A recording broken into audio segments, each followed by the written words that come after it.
When 74-year-old Rosina Jackson went to a rehab facility to recover from a blood clot, she thought the worst was behind her. Little did she know that within weeks she'd be in an intensive care unit with a life-threatening condition caused by a mistake at Capital City Rehab and Healthcare in Southeast D.C. They gave her someone else's medication. And nobody noticed? Nobody noticed. How long did this go on for? We don't know.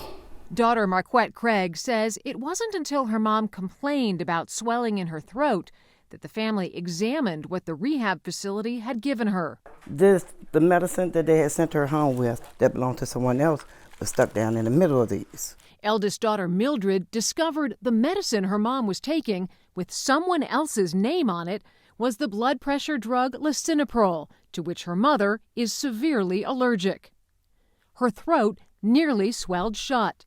To survive, doctors put Rosina on a ventilator and into a medically induced coma for more than a week. Medication errors are not rare. A 2022 report estimates 7,000 to 9,000 people a year die from the mistakes, and hundreds of thousands more suffer adverse reactions. How likely is it that the number of medication errors is underreported? Very likely.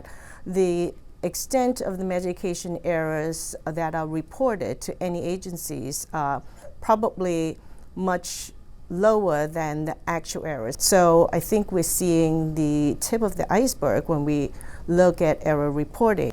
Rita Jew is the president of the Institute for Safe Medication Practices.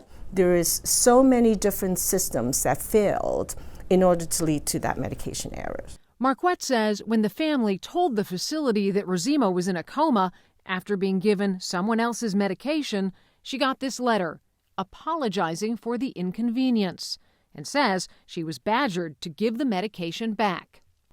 Can I go with you to go get it? I'll drive behind you and go in the house. You go in the house and get it and bring it to me. I said, no, I'll bring it back to you.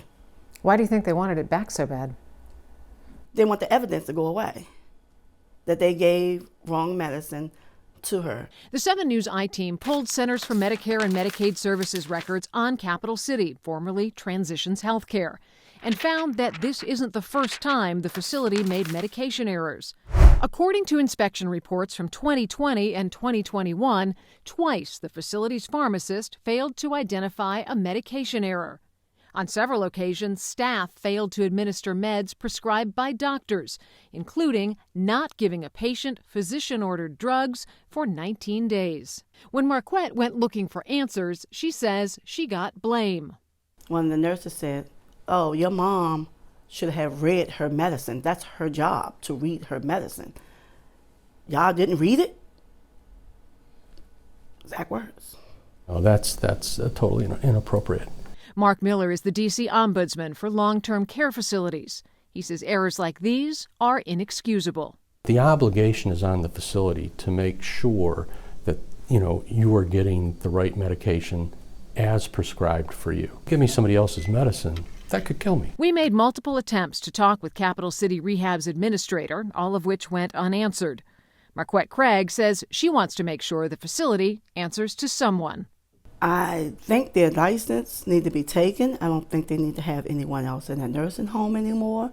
I think it need to be shut down.